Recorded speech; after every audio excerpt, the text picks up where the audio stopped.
The Call of Cthulhu by H.P. Lovecraft, read by Josh Greenwood, found among the papers of the late Francis Wayland Thurston of Boston. Of such great powers or beings there may be conceivably a survival of a hugely remote period, when consciousness was manifested, perhaps in shapes and forms long since withdrawn, before the tide of advancing humanity, forms of which poetry and legend alone have caught a flying memory, and called them gods, monsters, mythical beings of all sorts and kinds. Algernon Blackwood. Chapter 1. The Horror in Clay. The most merciful thing in the world, I think, is the inability of the human mind to correlate all its contents. We live on a placid island of ignorance in the midst of black seas of infinity, and it was not meant that we should voyage far. The sciences, each straining in its own direction, have hitherto harmed us little. But some day the piecing together of dissociated knowledge will open up such terrifying vistas of reality, and of our frightful position therein, that we shall either go mad from the revelation, or flee from the deadly light, into the peace and safety of a new dark age. Theosophists have guessed at the awesome grandeur of the cosmic cycle, wherein our world and human race form transient incidents. They have hinted at strange survivals in terms which would freeze the blood if not masked by a bland optimism. But it is not from them that there came the single glimpse of forbidden eons which chills me when I think of it, and maddens me when I dream of it. That glimpse, like all dread glimpses of truth, flashed out from an accidental piecing together of separated things, in this case an old newspaper item, and the notes of a dead professor. I hope that no one else will accomplish this piecing out. Certainly, if I live, I shall never knowingly supply a link in so hideous a chain. I think that the professor, too, intended to keep silent regarding the part he knew, and that he would have destroyed his notes, had not sudden death seized him.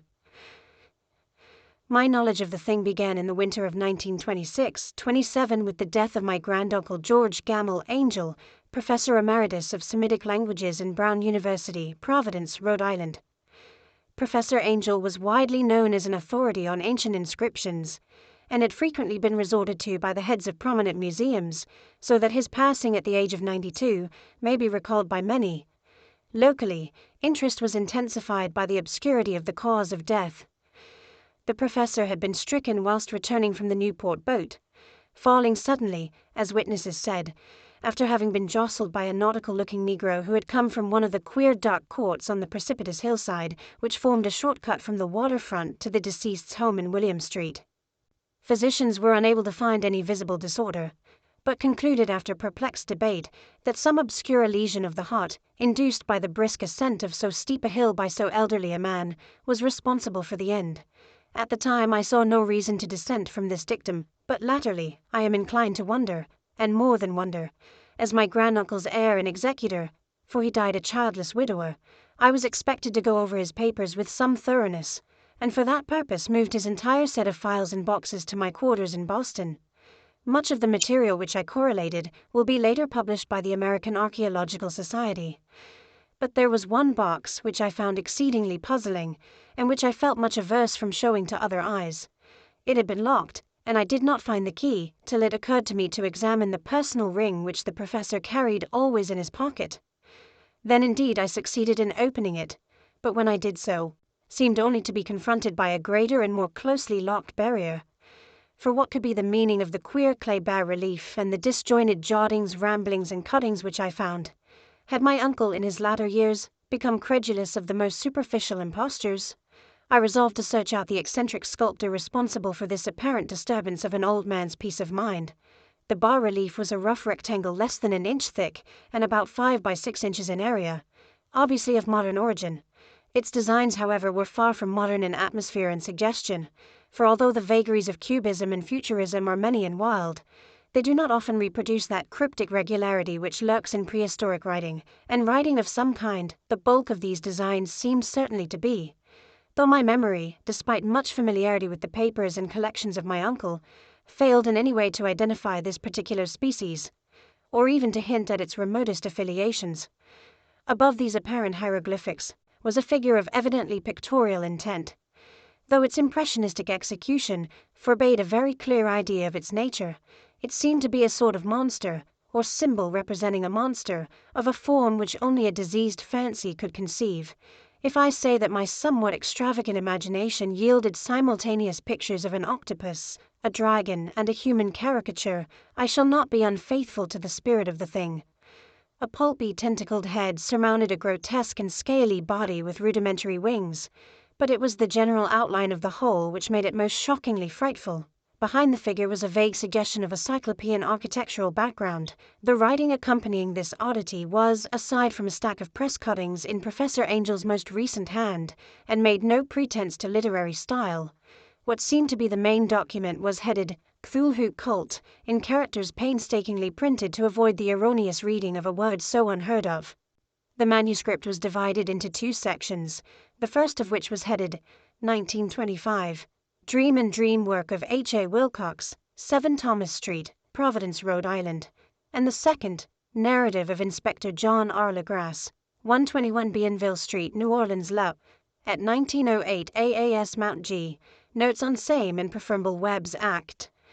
The other manuscript papers were all brief notes, some of them accounts of the queer dreams of different persons, some of them citations from theosophical books and magazines, notably W. Scott Eliot's Atlantis and the Lost Lemuria, and the rest comments on long-surviving secret societies and hidden cults, with references to passages in such mythological and anthropological sourcebooks as Fraser's Golden Bough and Miss Murray's Witch Cult in Western Europe. The cuttings largely alluded to outer mental illnesses and outbreaks of group folly or mania in the spring of 1925. The first half of the principal manuscript told a very peculiar tale. It appears that on March 1, 1925, a thin, dark young man of neurotic and excited aspect had called upon Professor Angel bearing the singular clay bas-relief, which was then exceedingly damp and fresh.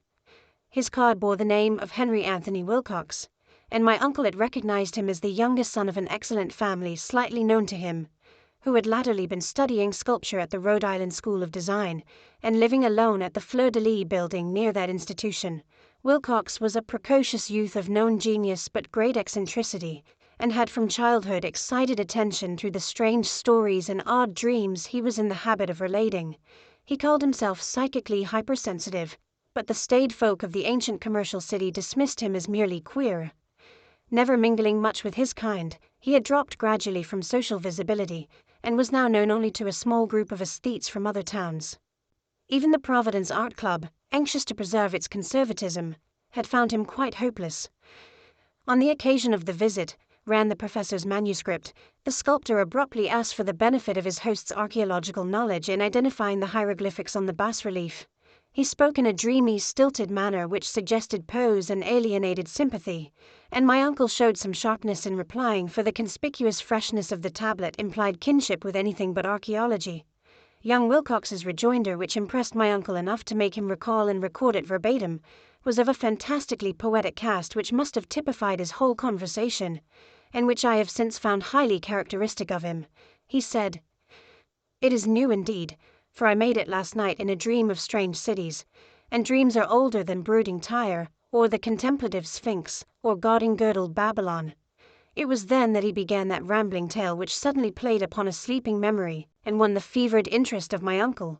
There had been a slight earthquake tremor the night before, the most considerable felt in New England for some years, and Wilcox's imagination had been keenly affected. Upon retiring, he had had an unprecedented dream of great cyclopean cities of Titan blocks and sky-flung monoliths, all dripping with green ooze and sinister with latent horror. Hieroglyphics had covered the walls and pillars, and from some undetermined point below had come a voice that was not a voice. A chaotic sensation which only fancy could transmute into sound, but which he attempted to render by the almost unpronounceable jumble of letters, Cthulhu Phaton. This verbal jumble was the key to the recollection which excited and disturbed Professor Angel. He questioned the sculptor with scientific minuteness, and studied with almost frantic intensity the bas-relief on which the youth had found himself working, chilled and clad only in his nightclothes, when waking had stolen bewilderingly over him. My uncle blamed his old age, Wilcox afterward said, for his slowness in recognizing both hieroglyphics and pictorial design. Many of his questions seemed highly out of place to his visitor, especially those which tried to connect the latter with strange cults or societies. And Wilcox could not understand the repeated promises of silence which he was offered in exchange for an admission of membership in some widespread mystical or paganly religious body. When Professor Angel became convinced that the sculptor was indeed ignorant of any cult or system of cryptic lore, he besieged his visitor with demands for future reports of dreams. This bore regular fruit, for after the first interview, the manuscript records daily calls of the young man, during which he related startling fragments of nocturnal imagery, whose burden was always some terrible cyclopean vista of dark and dripping stone, with a subterranean voice or intelligence shouting monotonously in enigmatical sense impacts, uninscribable, save as gibberish. The two sounds most frequently repeated are those rendered by the letters Cthulhu and Relaya. On March 23d, the manuscript continued. Wilcox failed to appear, and inquiries at his quarters revealed that he had been stricken with an obscure sort of fever and taken to the home of his family in Waterman Street. He had cried out in the night, arousing several other artists in the building, and had manifested since then only alternations of unconsciousness and delirium. My uncle at once telephoned the family, and from that time forward kept close watch of the case, calling often at the Thayer Street office of Dr. Toby, whom he learned to be in charge. The youth's febrile mind apparently was dwelling on strange things, and the doctor shuddered now and then as he spoke of them. They included not only a repetition of what he had formerly dreamed, but touched wildly on a gigantic thing miles high, which walked or lumbered about. He at no time fully described this object, but occasional frantic words, as repeated by Dr. Toby, convinced the professor that it must be identical with the nameless monstrosity he had sought to depict in his dream sculpture. Reference to this object, the doctor added, was invariably a prelude to the young man's subsidence into lethargy. His temperature, oddly enough, was not greatly above normal, but his whole condition was otherwise such as to suggest true fever rather than mental disorder. On April 2nd at about 3 p.m., every trace of Wilcox's malady suddenly ceased. He sat upright in bed, astonished to find himself at home and completely ignorant of what had happened in dream or reality since the night of March 22nd. Pronounced well by his physician, he returned to his quarters in 3 days, but to Professor Angel he was of no further assistance. All traces of strange dreaming had vanished with his recovery, and my uncle kept no record of his night thoughts after a week of pointless and irrelevant accounts of thoroughly usual visions. Here the first part of the manuscript ended, but references to certain of the scattered notes gave me much material for thought. So much, in fact, that only the ingrained skepticism then forming my philosophy can account for my continued distrust of the artist. The notes in question were those descriptive of the dreams of various persons covering the same period as that in which young Wilcox had had his strange visitations. My uncle, it seems, had quickly instituted a prodigiously far-flung body of inquiries amongst nearly all the friends whom he could question without impertinence, asking for nightly reports of their dreams and the dates of any notable visions for some time past. The reception of his request seems to have been varied, but he must, at the very least, have received more responses than any ordinary man could have handled without a secretary. This original correspondence was not preserved, but his notes formed a thorough and really significant digest. Average people in society and business, New England's traditional salt of the earth, gave an almost completely negative result, though scattered cases of uneasy but formless nocturnal impressions appear here and there, always between March 23d and April 2nd, the period of young Wilcox's delirium. Scientific men were little more affected, though 4 cases of vague description suggest fugitive glimpses of strange landscapes, and in one case there is mentioned a dread of something abnormal. It was from the artists and poets that the pertinent answers came, and I know that panic would have broken loose had they been able to compare notes.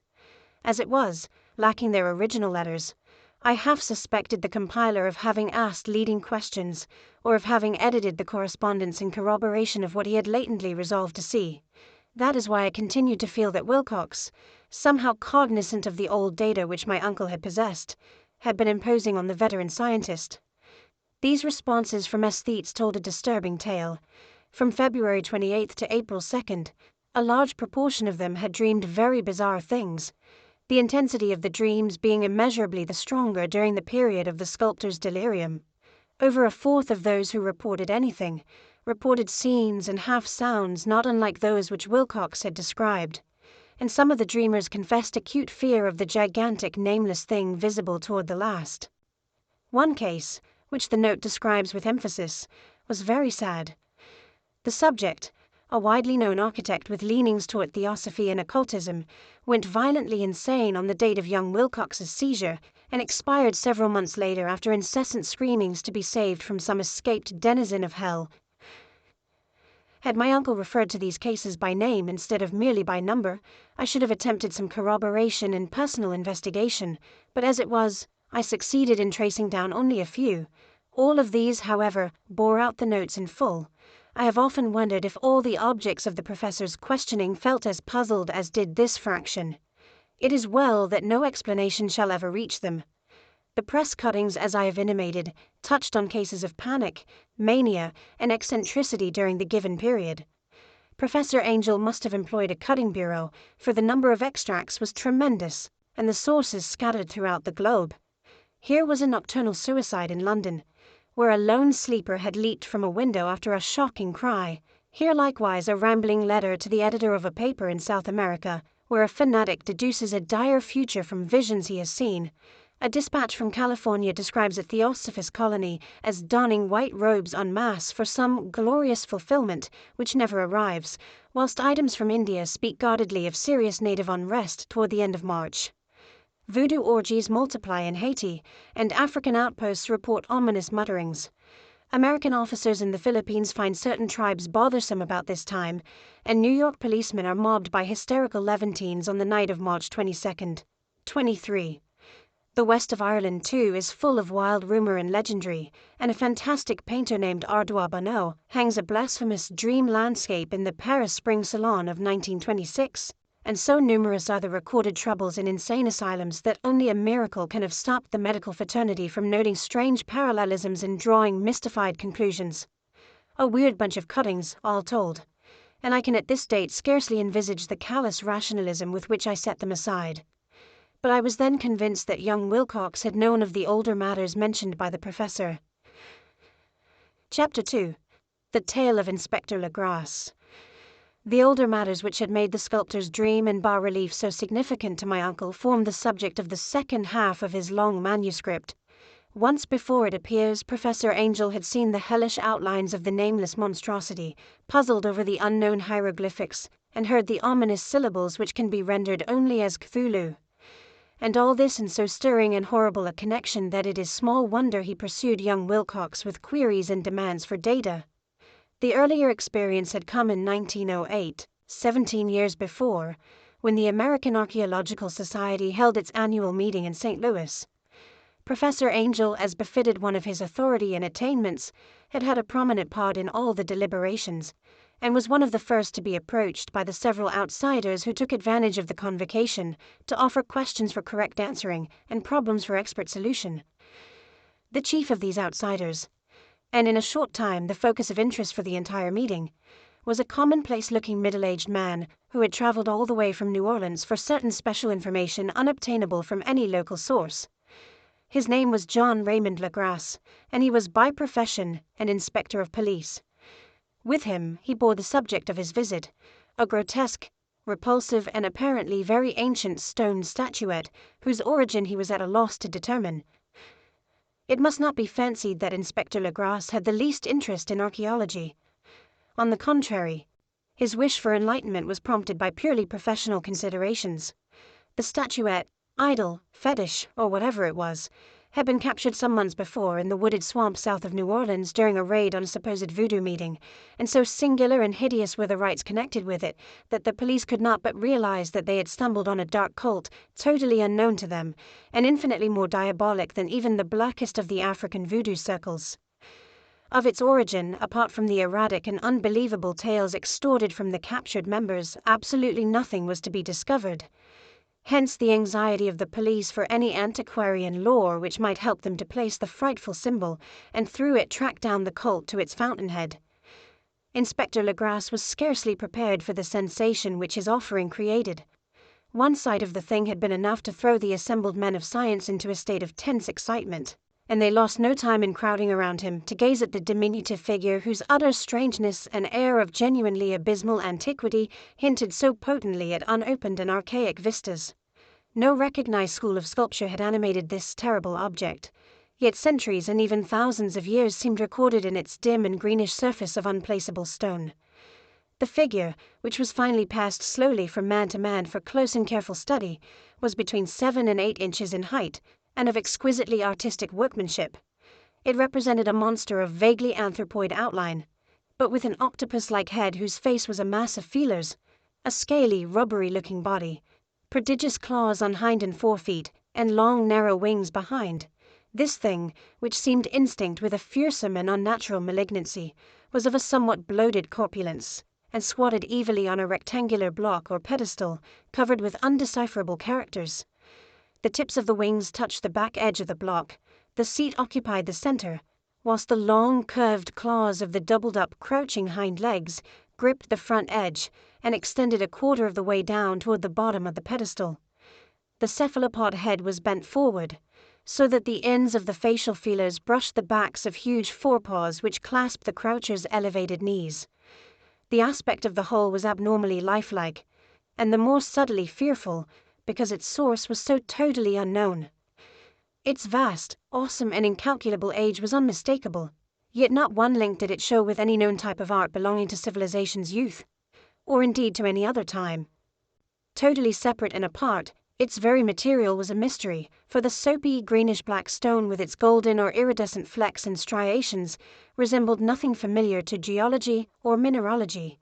The characters along the base were equally baffling, and no member present, despite a representation of half the world's expert learning in this field, could form the least notion of even their remotest linguistic kinship. They, like the subject and material, belonged to something horribly remote and distinct from mankind as we know it. Something frightfully suggestive of old and unhallowed cycles of life in which our world and our conceptions have no part. And yet, as the members severally shook their heads and confessed defeat at the inspector's problem, there was one man in that gathering who suspected a touch of bizarre familiarity in the monstrous shape and writing, and who presently told with some diffidence of the odd trifle he knew. This person was the late William Channing Webb, professor of anthropology in Princeton University, and an explorer of no slight note. Professor Webb had been engaged 48 years before in a tour of Greenland and Iceland in search of some runic inscriptions which he failed to unearth, and whilst high up on the West Greenland coast had encountered a singular tribe or cult of degenerate Eskimo, whose religion, a curious form of devil worship, chilled him with its deliberate bloodthirstiness and repulsiveness. It was a faith of which other Eskimo knew little, and which they mentioned only with shudders, saying that it had come down from horribly ancient eons before ever the world was made. Besides nameless rites and human sacrifices, there were certain queer hereditary rituals addressed to a supreme elder devil Atornisuk. And of this Professor Webb had taken a careful phonetic copy from an aged Angakok or wizard priest, expressing the sounds in Roman letters as best he knew how. But just now of prime significance was the fetish which this cult had cherished, and around which they danced when the aurora leaped high over the ice cliffs. It was, the professor stated, a very crude bas-relief of stone, comprising a hideous picture and some cryptic writing, and so far as he could tell, it was a rough parallel in all essential features of the bestial thing now lying before the meeting. This data, received with suspense and astonishment by the assembled members, proved doubly exciting to Inspector Legrasse, and he began at once to ply his informant with questions. Having noted and copied an oral ritual among the swamp cult worshippers his men had arrested, he besought the professor to remember as best he might the syllables taken down amongst the diabolist Eskimo.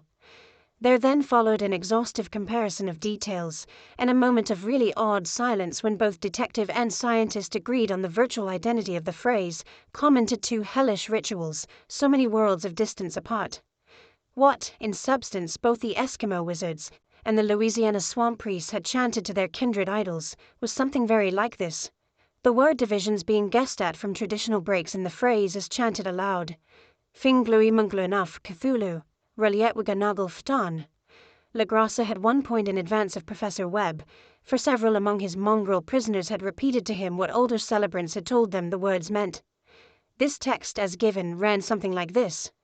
In his house at Relier dead, Cthulhu waits dreaming, and now, in response to a general and urgent demand. Inspector Legrasse related as fully as possible his experience with the swamp worshippers, telling a story to which I could see my uncle attached profound significance.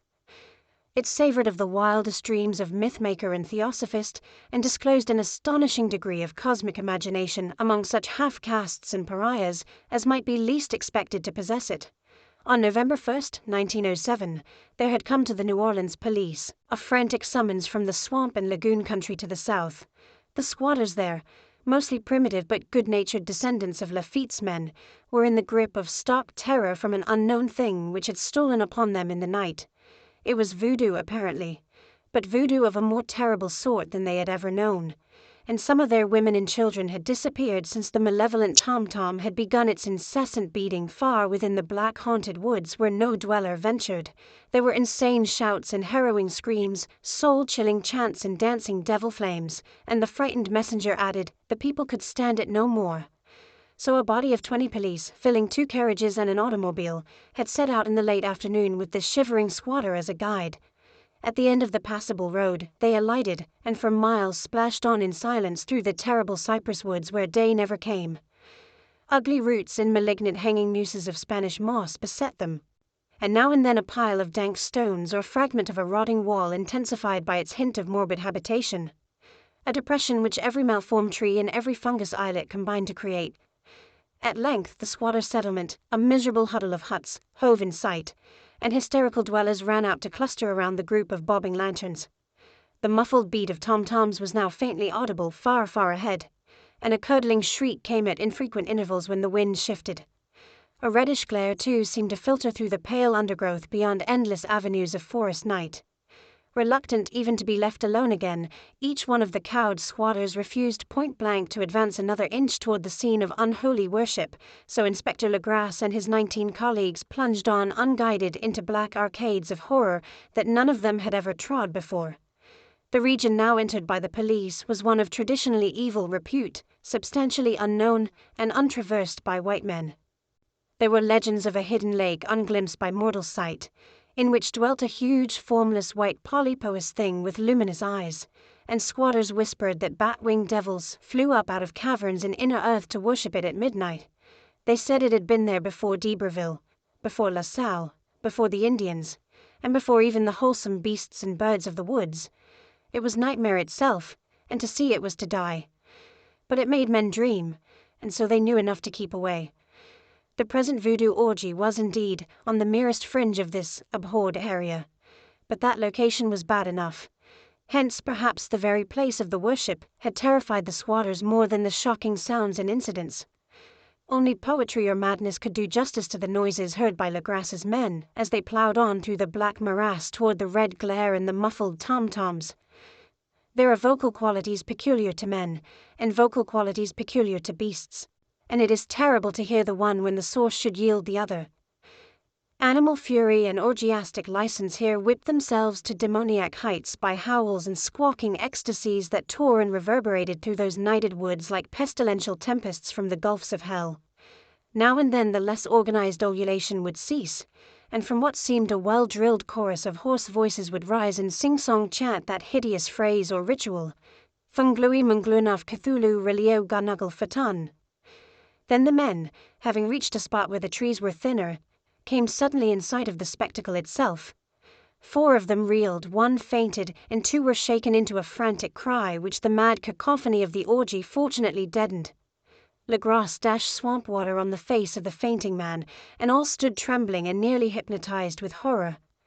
In a natural glade of the swamp stood a grassy island of perhaps an acre's extent, clear of trees and tolerably dry. On this now leaped and twisted a more indescribable horde of human abnormality than any but a Siam or an Angarola could paint.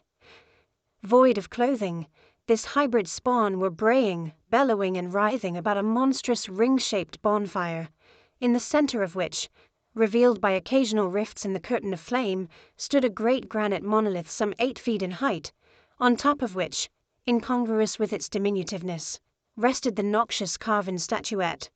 From a wide circle of 10 scaffolds set up at regular intervals with the flame-girt monolith as a center hung, head downward, the oddly marred bodies of the helpless squatters who had disappeared. It was inside the circle that the ring of worshippers jumped and roared, the general direction of the mass motion being from left to right in endless bacchanal between the ring of bodies and the ring of fire. It may have been only imagination, and it may have been only echoes which induced one of the men, an excitable Spaniard, to fancy he heard antiphonal responses to the ritual from some far and unillumined spot deeper within the wood of ancient legendary and horror. This man, Joseph D. Galvez, I later met and questioned, and he proved distractingly imaginative. He indeed went so far as to hint of the faint beating of great wings, and of a glimpse of shining eyes and a mountainous white bulk beyond the remotest trees, but I suppose he had been hearing too much native superstition. Actually, the horrified pause of the men was of comparatively brief duration.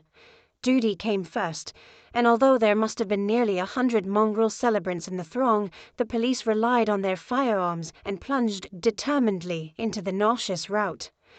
For 5 minutes the resultant din and chaos were beyond description. Wild blows were struck, shots were fired, and escapes were made. But in the end Legrasse was able to count some 47 sullen prisoners, whom he forced to dress in haste and fall into line between 2 rows of policemen. 5 of the worshippers lay dead, and 2 severely wounded ones were carried away on improvised stretchers by their fellow prisoners. The image on the monolith, of course, was carefully removed and carried back by Legrasse. Examined at headquarters after a trip of intense strain and weariness, the prisoners all proved to be men of a very low, mixed-blooded and mentally aberrant type. Most were seamen, and a sprinkling of Negroes and mulattoes, largely West Indians or Brava Portuguese from the Cape Verde Islands, gave a coloring of voodooism to the heterogeneous cult. But before many questions were asked, it became manifest that something far deeper and older than Negro fetichism was involved. Degraded and ignorant as they were, the creatures held with surprising consistency to the central idea of their loathsome faith. They worshipped, so they said, the great old ones who lived ages before there were any men, and who came to the young world out of the sky. Those old ones were gone now, inside the earth and under the sea. But their dead bodies had told their secrets in dreams to the first men, who formed a cult which had never died. This was that cult, and the prisoners said it had always existed and always would exist, hidden in distant wastes and dark places all over the world, until the time when the great priest Cthulhu, from his dark house in the mighty city of Relier under the waters, should rise and bring the earth again beneath his sway. Some day he would call, when the stars were ready, and the secret cult would always be waiting to liberate him. Meanwhile, no more must be told. There was a secret which even torture could not extract. Mankind was not absolutely alone among the conscious things of earth, for shapes came out of the dark to visit the faithful few. But these were not the great old ones. No man had ever seen the old ones. The carven idol was great Cthulhu, but none might say whether or not the others were precisely like him. No one could read the old writing now, but things were told by word of mouth. The chanted ritual was not the secret. That was never spoken aloud, only whispered. The chant meant only this: in his house at Relier, dead Cthulhu waits dreaming. Only 2 of the prisoners were found sane enough to be hanged, and the rest were committed to various institutions. All denied a part in the ritual murders, and averred that the killing had been done by black-winged ones which had come to them from their immemorial meeting place in the haunted wood. But of those mysterious allies, no coherent account could ever be gained. What the police did extract came mainly from an immensely aged mestizo named Castro, who claimed to have sailed to strange ports and talked with undying leaders of the cult in the mountains of China. Old Castro remembered bits of hideous legend that paled the speculations of theosophists and made man in the world seem recent and transient indeed. There had been eons when other things ruled on the earth, and they had had great cities. Remains of them, he said the deathless Chinamen had told him, were still to be found as cyclopean stones on islands in the Pacific. They all died vast epochs of time before men came. But there were arts which could revive them when the stars had come round again to the right positions in the cycle of eternity. They had indeed come themselves from the stars, and brought their images with them. These great old ones, Castro continued, were not composed altogether of flesh and blood. They had shape, for did not the star-fashioned image prove it? But that shape was not made of matter. When the stars were right, they could plunge from world to world through the sky. But when the stars were wrong, they could not live. But although they no longer lived, they would never really die. They all lay in stone houses in their great city of Relier, preserved by the spells of mighty Cthulhu for a glorious resurrection, when the stars and the earth might once more be ready for them. But at that time some force from outside must serve to liberate their bodies. The spells that preserved them intact likewise prevented them from making an initial move, and they could only lie awake in the dark and think whilst uncounted millions of years rolled by. They knew all that was occurring in the universe, but their mode of speech was transmitted thought. Even now they talked in their tombs. When after infinities of chaos the first men came, the great old ones spoke to the sensitive among them by moulding their dreams, for only thus could their language reach the fleshly minds of mammals. Then, whispered Castro, those first men formed the cult around small idols which the great ones showed them, idols brought in dim eras from dark stars. That cult would never die till the stars came right again, and the secret priests would take great Cthulhu from his tomb to revive his subjects and resume his rule of earth. The time would be easy to know, for then mankind would have become as the great old ones, free and wild and beyond good and evil, with laws and morals thrown aside and all men shouting and killing and reveling in joy.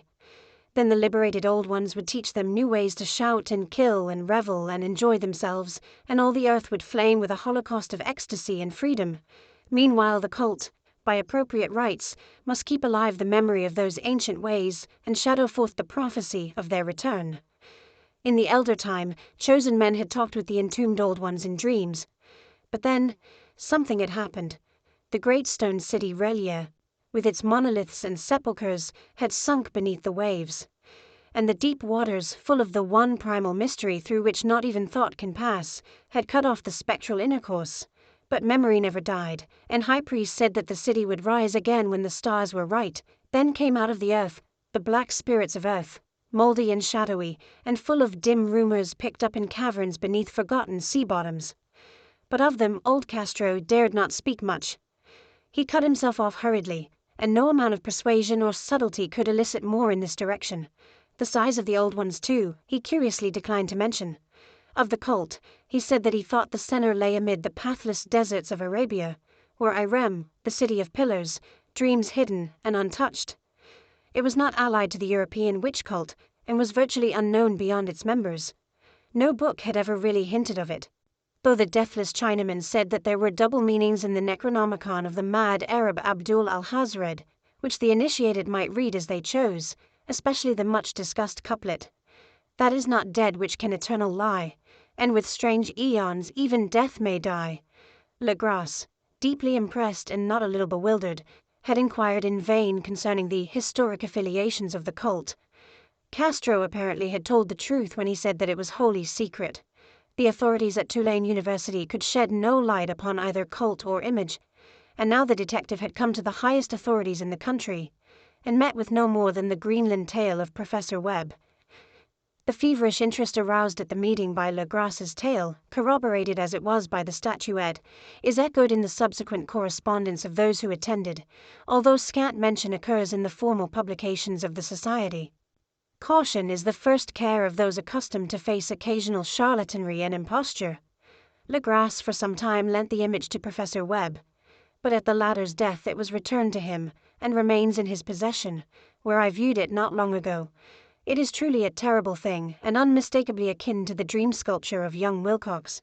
That my uncle was excited by the tale of the sculptor, I did not wonder, for what thoughts must arise upon hearing, after a knowledge of what Legras had learned of the cult, of a sensitive young man who had dreamed not only the figure and exact hieroglyphics of the swamp-found image and the Greenland devil tablet, but had come in his dreams upon at least 3 of the precise words of the formula uttered alike by Eskimo diabolists and mongrel Louisianans.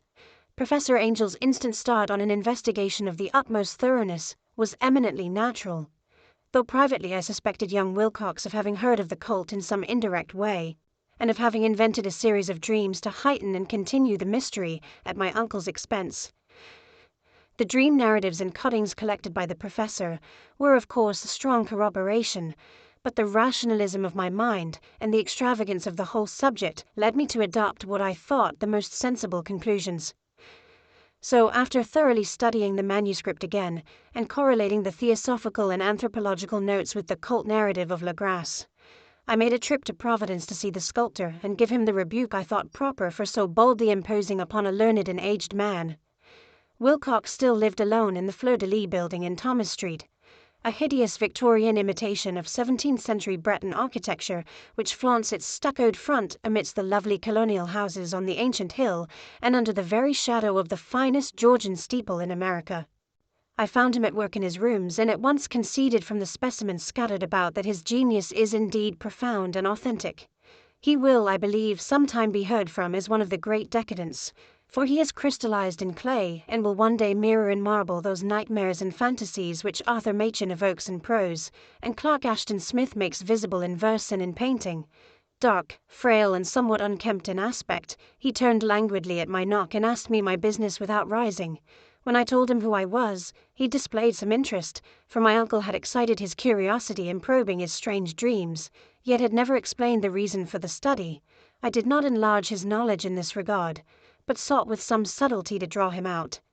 In a short time I became convinced of his absolute sincerity, for he spoke of the dreams in a manner none could mistake.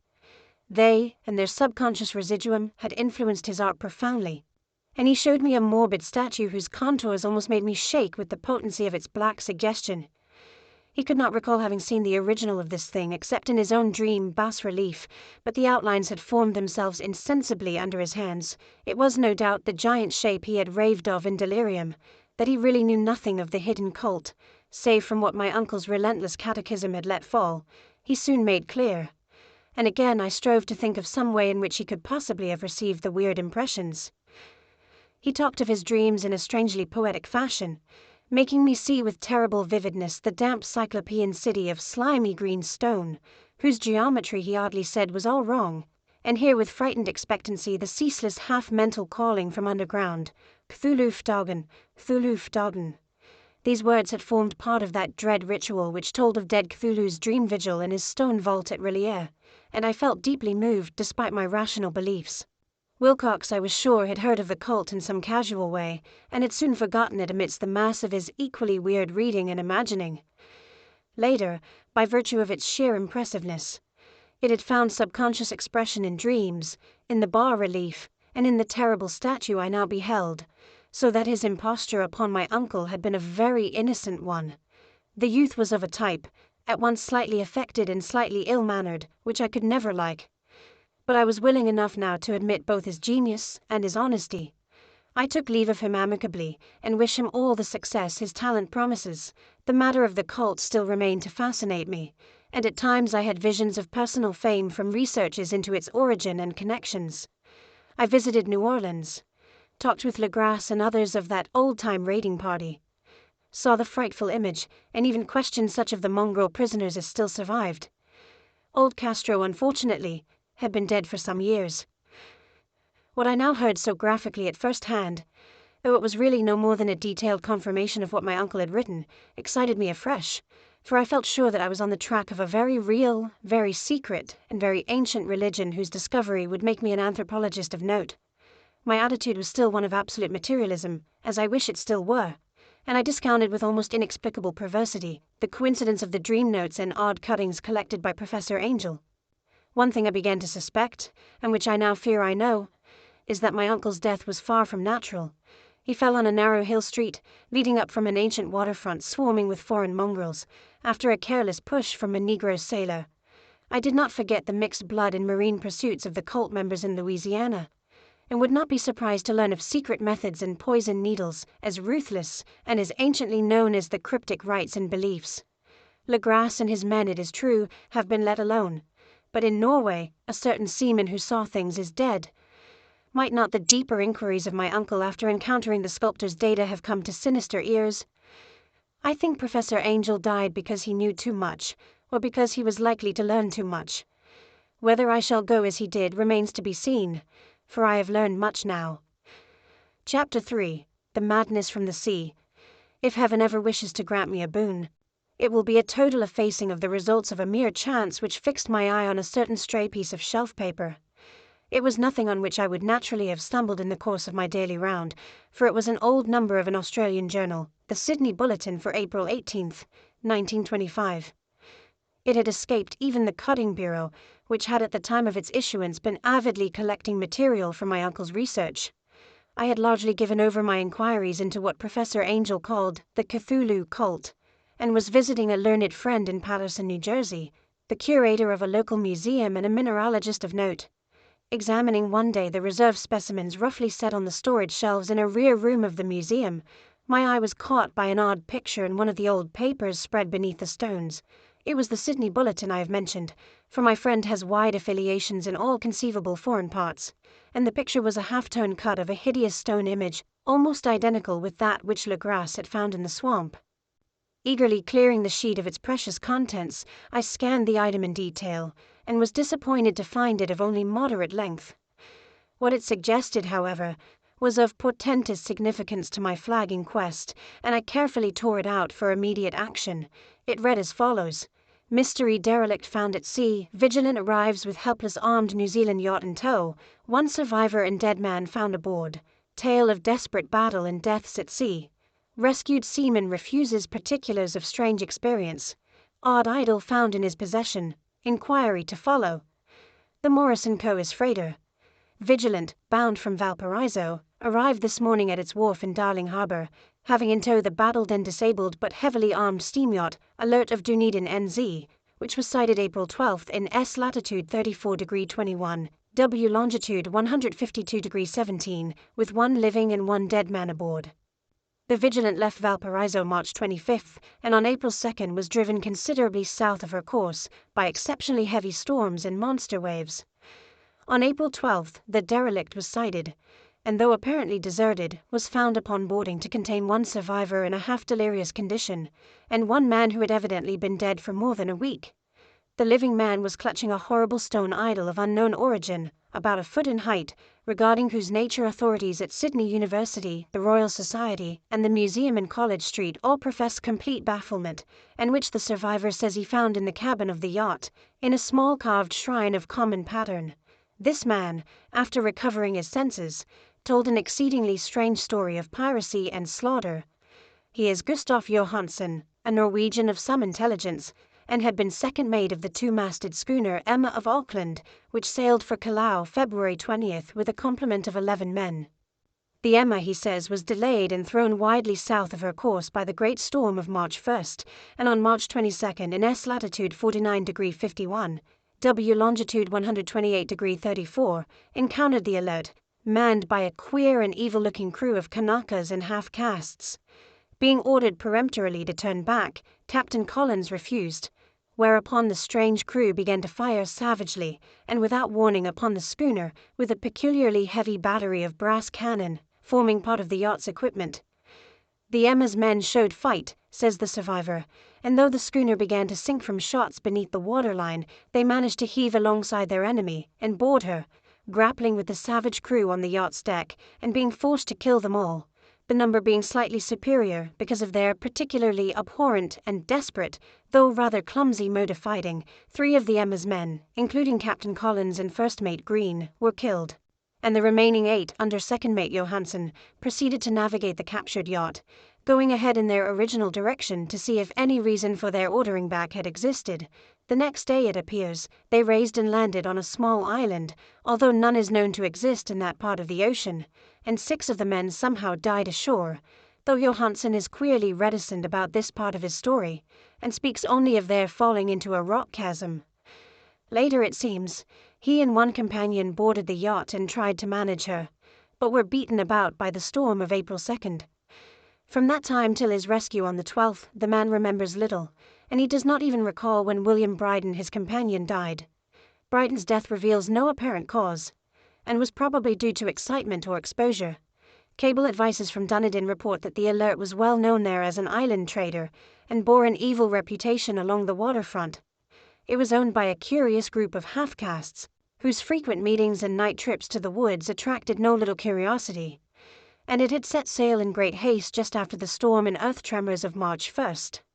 Our Auckland correspondent gives the Emma and her crew an excellent reputation, and Johansson is described as a sober and worthy man. The Admiralty will institute an inquiry on the whole matter beginning tomorrow, at which every effort will be made to induce Johansson to speak more freely than he has done hitherto. This was all, together with the picture of the hellish image. But what a train of ideas it started in my mind. Here were new treasuries of data on the Cthulhu cult, and evidence that it had strange interests at sea as well as on land. What motive prompted the hybrid crew to order back the Emma as they sailed about with their hideous idol? What was the unknown island on which 6 of the Emma's crew had died, and about which the mate Johansson was so secretive? What had the Vice Admiralty's investigation brought out, and what was known of the noxious cult in Dunedin? And most marvellous of all, what deep and more than natural linkage of dates was this which gave a malign and now undeniable significance to the various turns of events so carefully noted by my uncle? March 1st, or February 28th according to the international dateline, the earthquake and storm had come. From Dunedin, the Alert and her noisome crew had darted eagerly forth as if imperiously summoned. And on the other side of the earth, poets and artists had begun to dream of a strange, dank cyclopean city, whilst a young sculptor had moulded in his sleep the form of the dreaded Cthulhu. March 23, the crew of the Emma landed on an unknown island and left 6 men dead. And on that date, the dreams of sensitive men assumed a heightened vividness and darkened with dread of a giant monster's malign pursuit, whilst an architect had gone mad and a sculptor had lapsed suddenly into delirium. And what of the storm of April 2nd, the date on which all dreams of the dank city ceased, and Wilcox emerged unharmed from the bondage of strange fever? What of all this? And of those hints of old Castro about the sunken star-born old ones and their coming reign, their faithful cult and their mastery of dreams? Was I tottering on the brink of cosmic horrors beyond man's power to bear? If so, they must be horrors of the mind alone, for in some way the 2nd of April had put a stop to whatever monstrous menace had begun its siege of mankind's soul. That evening, after a day of hurried cabling and arranging, I bade my host adieu and took a train for San Francisco. In less than a month I was in Dunedin, where, however, I found that little was known of the strange cult members who had lingered in the old sea taverns. Waterfront scum was far too common for special mention, though there was vague talk about one inland trip these mongrels had made, during which faint drumming and red flame were noted on the distant hills. In Auckland, I learned that Johansson had returned with yellow hair turned white, after a perfunctory and inconclusive questioning at Sydney, and had thereafter sold his cottage in West Street and sailed with his wife to his old home in Oslo. Of his stirring experience he would tell his friends no more than he had told the Admiralty officials, and all they could do was to give me his Oslo address. After that, I went to Sydney and talked profitlessly with seamen and members of the Vice Admiralty Court. I saw the Alert, now sold and in commercial use, at Circular Quay in Sydney Cove, but gained nothing from its non-committal bulk.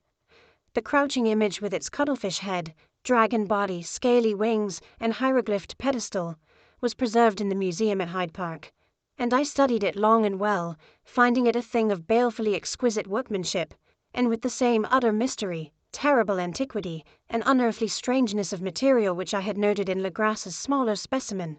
Geologists, the curator told me, had found it a monstrous puzzle, for they vowed that the world held no rock like it. Then I thought with a shudder of what old Castro had told Legras about the primal great ones. They had come from the stars, and had brought their images with them. Shaken with such a mental revolution as I had never before known, I now resolved to visit mate Johansson in Oslo. Sailing for London, I re-embarked at once for the Norwegian capital, and one autumn day landed at the trim wharves in the shadow of the Egeberg. Johansson's address, I discovered, lay in the old town of King Harald Hardrada, which kept alive the name of Oslo during all the centuries that the greater city masqueraded as Christiana. I made the brief trip by taxicab and knocked with palpitant heart at the door of a neat and ancient building with plastered front. A sad-faced woman in black answered my summons, and I was stung with disappointment when she told me in halting English that Gustav Johansson was no more. He had not survived his return, said his wife, for the doings at sea in 1925 had broken him. He had told her no more than he had told the public, but had left a long manuscript of technical matters, as he said, written in English, evidently in order to safeguard her from the peril of casual perusal. During a walk through a narrow lane near the Gothenburg dock, a bundle of papers falling from an attic window had knocked him down. 2 Lascar sailors at once helped him to his feet, but before the ambulance could reach him, he was dead. Physicians found no adequate cause for the end, and laid it to heart trouble and a weakened constitution. I now felt gnawing at my vitals that dark terror which will never leave me till I, too, am at rest. Accidentally, or otherwise. Persuading the widow that my connection with her husband's technical matters was sufficient to entitle me to his manuscript, I bore the document away and began to read it on the London boat. It was a simple, rambling thing, a naive sailor's effort at a post-facto diary, and strove to recall day by day that last awful voyage. I cannot attempt to transcribe it verbatim in all its cloudiness and redundance, but I will tell its gist enough to show why the sound of the water against the vessel's sides became so unendurable to me that I stopped my ears with cotton. Johansen, thank God, did not know quite all, even though he saw the city and the thing. But I shall never sleep calmly again when I think of the horrors that lurk ceaselessly behind life in time and in space, and of those unhallowed blasphemies from elder stars which dream beneath the sea, known and favored by a nightmare cult, ready and eager to loose them on the world whenever another earthquake shall heave their monstrous stone city again to the sun and air. Johansen's voyage had begun just as he told it to the Vice-Admiralty. The Emma, in ballast, had cleared Auckland on February 20th, and had felt the full force of that earthquake-born tempest which must have heaved up from the sea bottom the horrors that filled men's dreams. Once more under control, the ship was making good progress when held up by the Alert on March 22nd, and I could feel the mate's regret as he wrote of her bombardment and sinking. Of the swarthy cult fiends on the Alert, he speaks with significant horror. There was some peculiarly abominable quality about them which made their destruction seem almost a duty, and Johansen shows ingenuous wonder at the charge of ruthlessness brought against his party during the proceedings of the Court of Inquiry.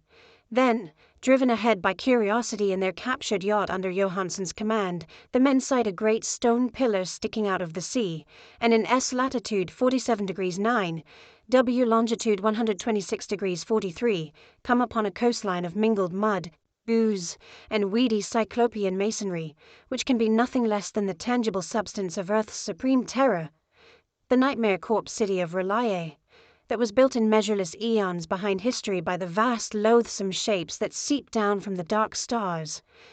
There lay great Cthulhu and his hordes, hidden in green slimy vaults and sending out at last after cycles incalculable the thoughts that spread fear to the dreams of the sensitive and called imperiously to the faithful to come on a pilgrimage of liberation and restoration.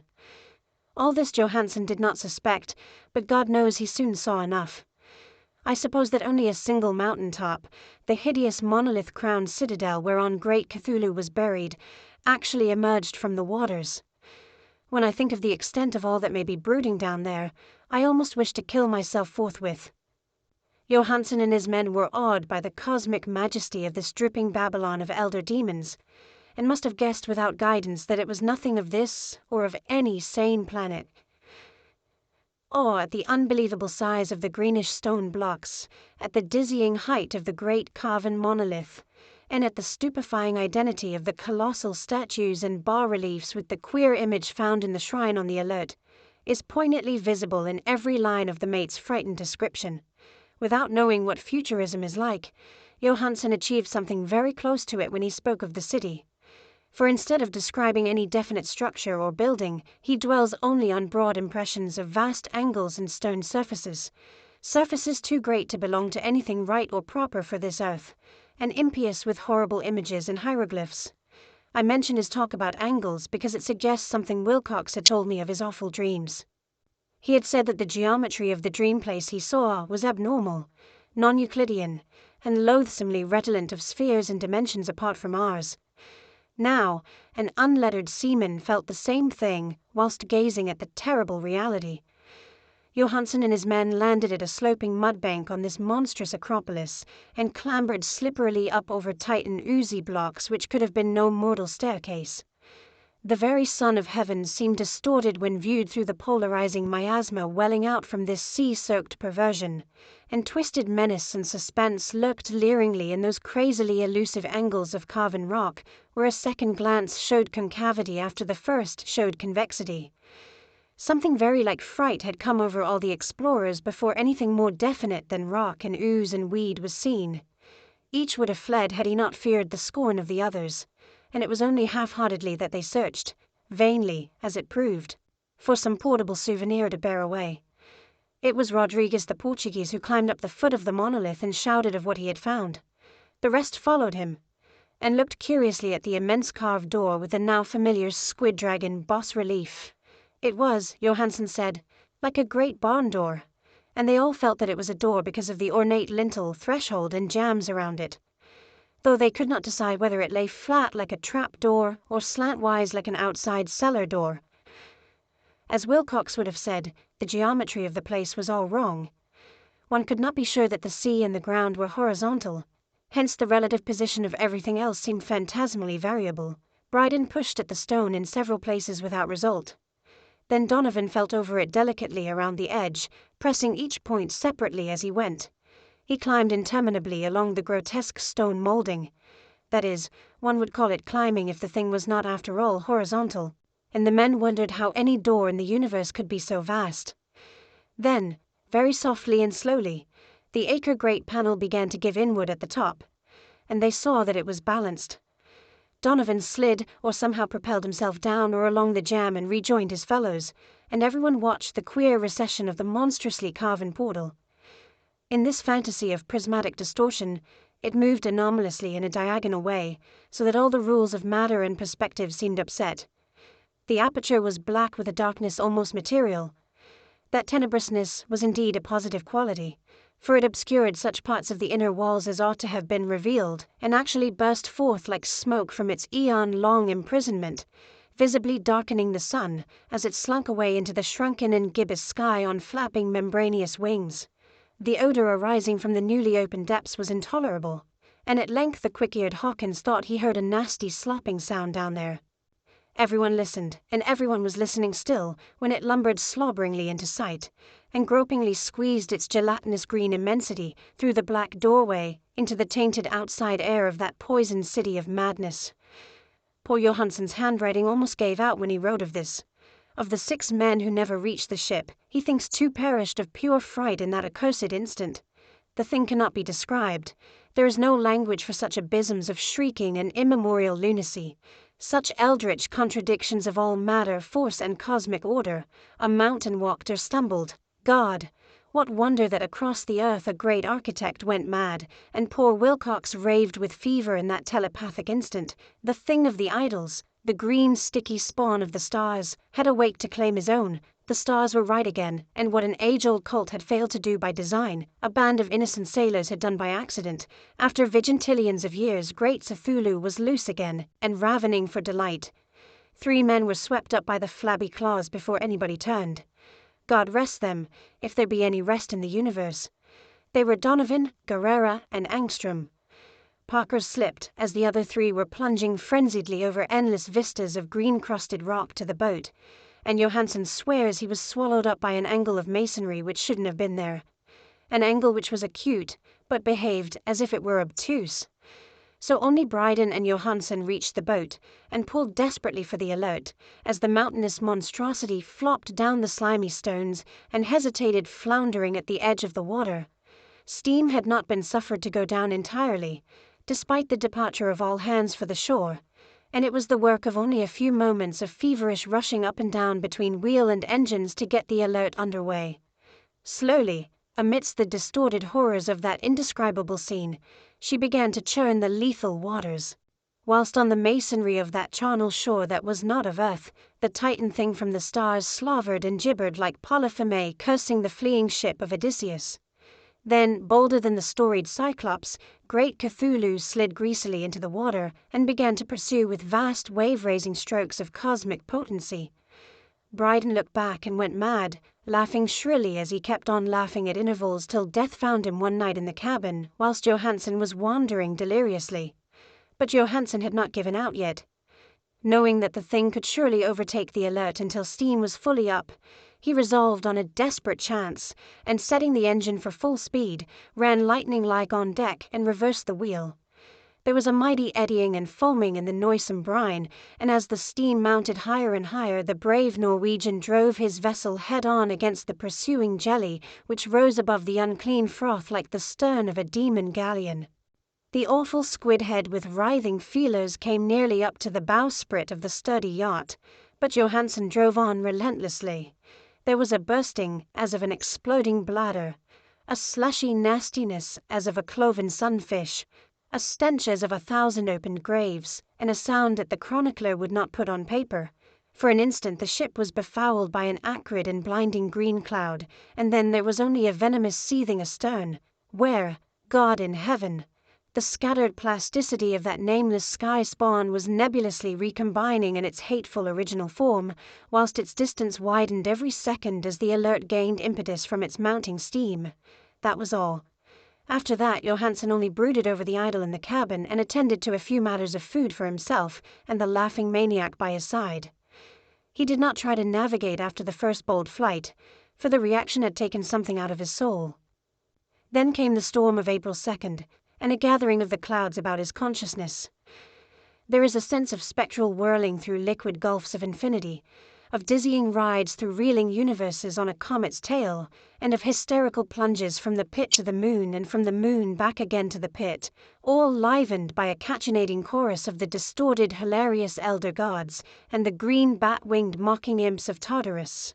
Out of that dream came rescue, the Vigilant, the Vice-Admiralty Court, the streets of Dunedin, and the long voyage back home to the old house by the Egeberg. He could not tell. They would think him mad. He would write of what he knew before death came, but his wife must not guess. Death would be a boon, if only it could blot out the memories. That was the document I read, and now I have placed it in the tin box beside the bas-relief and the papers of Professor Angel. With it shall go this record of mine, this test of my own sanity, wherein is pieced together that which I hope may never be pieced together again. I have looked upon all that the universe has to hold of horror, and even the skies of spring and the flowers of summer must ever afterward be poison to me. But I do not think my life will be long. As my uncle went, as poor Johansen went, so I shall go. I know too much, and the cult still lives. Cthulhu still lives too, I suppose, again in that chasm of stone which has shielded him since the sun was young. His accursed city is sunken once more, for the Vigilant sailed over the spot after the April storm. But his ministers on earth still bellow and prance and slay around idol-capped monoliths in lonely places. He must have been trapped by the sinking whilst within his black abyss, or else the world would by now be screaming with fright and frenzy. Who knows the end? What has risen may sink, and what has sunk may rise. Loathsomeness waits and dreams in the deep, and decay spreads over the tottering cities of men. A time will come, but I must not and cannot think. Let me pray that, if I do not survive this manuscript, my executors may put caution before audacity, and see that it meets no other eye.